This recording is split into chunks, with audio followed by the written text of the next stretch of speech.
Hi everyone, it's me, Beata Sunflower. So I thought I'd pop on today and do a flip through first impressions of this deck. It's called the Tarot of the Cloisters. It's created and illustrated by Michel Lewitt. It's published by US Games System and it's printed in Belgium. This deck comes complete with instructions and full colour tarot cards. Now there are a lot of kind of like fake decks of this on. I've seen them on Amazon, I've seen them on Etsy, and I've seen them on eBay where they have the cards but there's no guidebook and it's not US Games published. I do think this deck is out of print, but I got it for a really good price. I bought it for £6 and with postage and packaging it was about £9 from Etsy, so that was quite a big bargain. I did get it from the creator of Needlefelted Faerie and Creatures. She sent me a beautiful card with a message on there, and she also sent me another card as well describing the quality of the deck. So I will link her Etsy shop below. So let's open this up. It's very well loved, but the cards are in perfect condition. Let's take it out the box. Okay.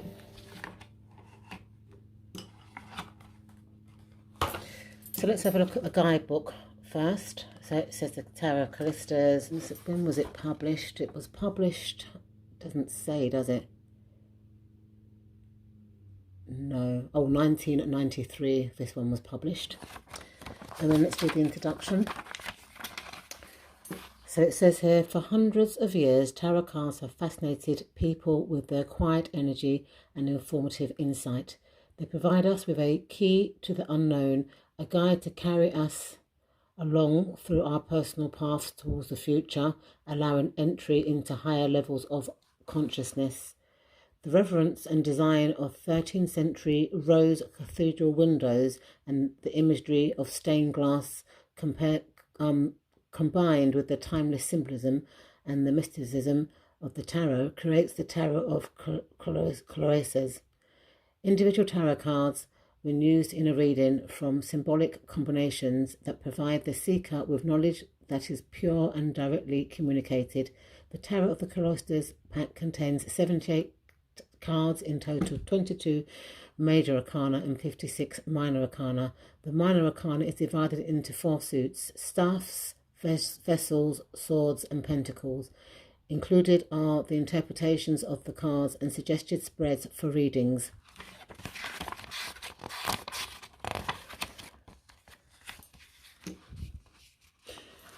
And then it says here, divination is the practice of foreseeing the future by means of interpretation through signs and symbols. It is these elements that make up a tarot deck, giving the cards their strength and meanings individually and as a whole. A tarot reading is conducted by a diviner or a reader. A reader must be able to recognize the cards and comprehend their meanings. It is a particularly good idea to study the cards in depth as this will benefit the reader when interpreting spreads. It is perfectly acceptable to refer to the card meanings at any time. The querent or seeker is an individual who questions a tarot or on a specific matter. Choosing a significator. A significator card must be chosen prior to a reading, following of 3 methods for selecting a significator. That's interesting. Let me just... So, it talks about the astrological method. So, for example, if the person is an Aries, you would choose the sun. So that's interesting because I always associate the sun card with Leo. So this is interesting that this person is saying that she or he likes Aries for the sun. Then Hierophant is Taurus, Gemini is Lovers, Cancer is Temperance. See, I would have said that Temperance was more Sagittarius to me. Leo is Strength, Virgo is Hermit, Libra is Justice, Scorpio is Judgment, Sagittarius is Chariot. That's interesting again because I always see the Chariot as Cancer. Capricorn is Devil, Aquarius is the Star, and Pisces is the Moon. Interesting. So, you know, everyone has their own different kind of theories as to what card is linked to what astrological sun sign. So when it talks about the numerology, um, add together the year, month, and date of the seeker's birth. If the number is over 22, reduce this sum to its lowest form. I think I've done this to find out my year card. And when it's got matching a court card to a subject, you can select a court card to represent a subject of a reading by the following descriptions. And this is how I actually learnt tarot, but a lot of people don't use this method no more, but I still do kind of like it. So kings are men over 35 years of age and older. Queens are women, you know, rather than say men, I would say male energy, and rather than say women, I would say feminine energy. So a woman 15 years of age or older. Now that's interesting that the kings are 35 and the queens are 15. I would have said that kings male energy over 40 and female queens again are feminine energy over 40 years old. But then I guess because this deck is quite old, maybe the age is different. Knights are young men between the ages of 15 to 35. See, I would have seen knights as teenagers, adolescents, or childish individuals. And also as well with queens and kings, if you become a teenage parent, then I also would have put you into the queens or kings category because you've had more responsibilities. Pages are children up to 15, and I feel that pages are young people up until 21. And then characteristics, hair colour and stuff. I was told this as well. So staves, which are wands, I believe, have blonde hair. Now I was told that people with wands had light brown to red hair. Vessels are cups and they have light brown or red hair, and I would have said blonde hair. Swords, dark brown hair. And pentacles, black hair. I was always told that pentacles were olive kind of skin people, and people of colour to me would have been pentacles. That's what they used to say back in the day.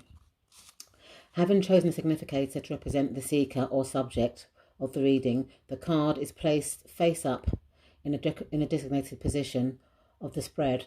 A spread is a series of cards laid out in a pattern sequence that helps to explain and clarify a situation on many levels as they fall into, I can't pronounce that word, juxtaposed positions. And then, you know, it gives you kind of like some more astrological methods. So it talks about, I think it's to do with this spread here, which is the astrological spread. But position 1, and it talks about Aries and their personality and their looks, and, you know, position 2 is Taurus, and position 3 is Gemini, and so on and so forth. I think it's just matching it to the astrological sign, which is very interesting. And then it gives you the Celtic Cross, which is the 10-card method, which I like to use. Some people just use, is it 5 cards or 6? But I like to use 10 cards in a Celtic Cross. And then it also tells you the position. So I think it starts from here, you know. So let's see if the position has changed. So position 1 represents the surrounding question. Position 2 represents the forces, which can be good or bad. Position 3 is the desired outcome. It's interesting. Position 4 is the basis of the foundation of the seeker. So it looks like the positioning is a bit different. Remember, this is it's an older deck. When it talks about the relationship spread, which is a 5-card spread, and it gives you the what the positions mean. And when it just gives you some meaning. So, for example, the Major Arcana, the Fool. It says a young man embarks upon his journey through life with a bundle tied to a staff over his shoulder. And then divination, meaning the choice being offered to the seeker, the ability to communicate. There doesn't seem to be no reverse meanings, but it does that for all of the major arcana. So it gives you a little blurb and what the meaning is, and it's the upright meaning. And then for the minor arcana, you know, staffs, I would say, are wands. You know, Ace of Wands, a new beginning involving career, the start of a creative project. So it just gives you like a line for each one. The vessels would be cups. So 3 of vessels, 3 of cups, of a celebration of joy and love. Oh, and it does it for each one. So, for example, staffs, vessels, sword, and pentacles for each one. So that's how it does it. That's how it explains the minor arcana. So it's quite a nice little informative white book. So let's have a look at the cards.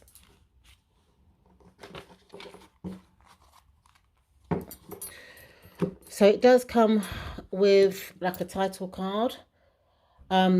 This is the back of the cards. They kind of finish. If I'm going to compare it to some other circular decks that I've got, I do have the Tarot 1909 circular deck. Just to refresh you, this is the kind of box for it. So let me see, compare this for size. It's a little bit bigger than that tarot deck. And another deck that I've been working with this week is this one. It's a natural ink tarot deck. It's another circular deck. And if I compare the cards, this is a lot smaller. This is more like a mini circular deck. So you get the title card, and then you get this, I think it's like an introductory card. So the cloister is an enclosed adjacent to a cathedral or an area surrounded by the principal buildings of the monastery. Beginning in the 8th century, the cloister serves as an area for religious retreats, prayers, self-reflection, exercise, educational instruction, and burial. Stained steel glass reached its peak during the 1200s, when advanced archetypal techniques within the cathedral featured stained glass windows. The windows are beautiful mandalas created out of many pieces to form an overall glass mosaic, and serves as a mediator between heaven and earth, God and man, with their brilliance and valid. Oh, let me start again. My tongue got twisted there. With their brilliance and valid symbols, they filled the viewer with a sense of awe and lift the spirit of the divine light. So that's a bit about the cloisters. Okay, so let's flip through these cards. So they're kind of Rider-Waite inspired, and as you can see, they've got the stained glass window. So this is the Fool. Doesn't seem to be no dog in this picture. The Magician. It's got all these tools on the table. The High Priestess. I'm so happy that I've got this deck because I've been searching for it for quite a while. The Empress.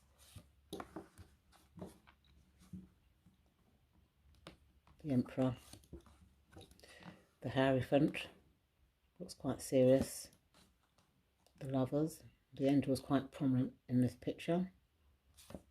And because it is an older deck, it's not going to be politically correct, as you can see via the guidebook. So it's going to have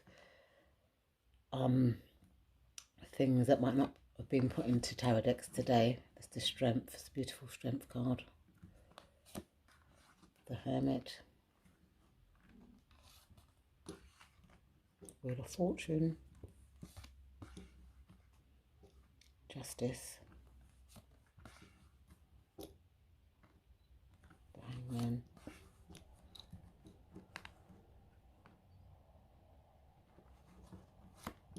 Death. Temperance. The Devil.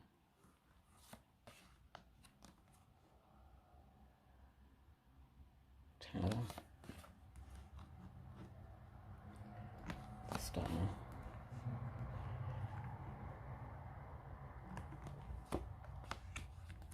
the sun. Beautiful sunflowers. Judgment. And the world. So moving on to the suit of wands, you've got the ace. Well, they call them staves in this deck, so sorry to use the word wands. You've got the two of staves. The three of staves. So it looks like you're looking out of a stained glass window or even broken glass. That's 4 of staves. That's 5.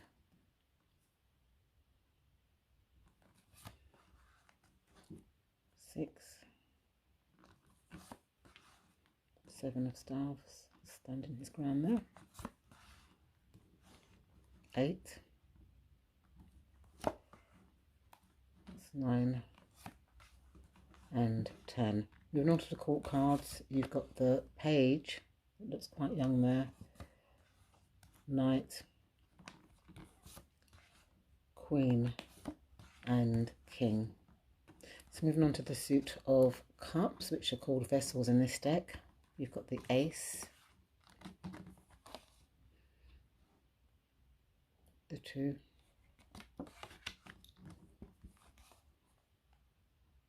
the 3 of vessels, the 4,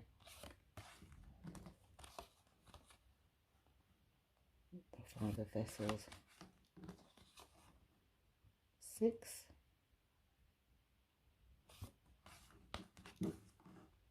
and 7, 8,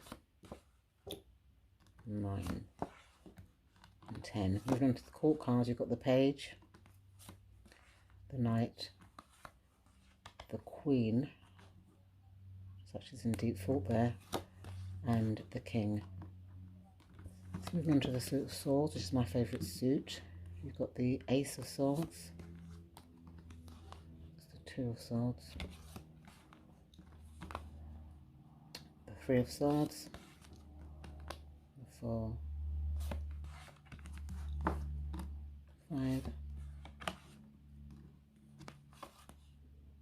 6, 7 of swords, 8 of swords,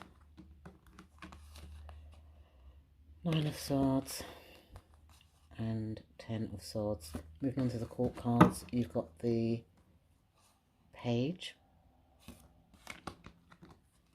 the knight,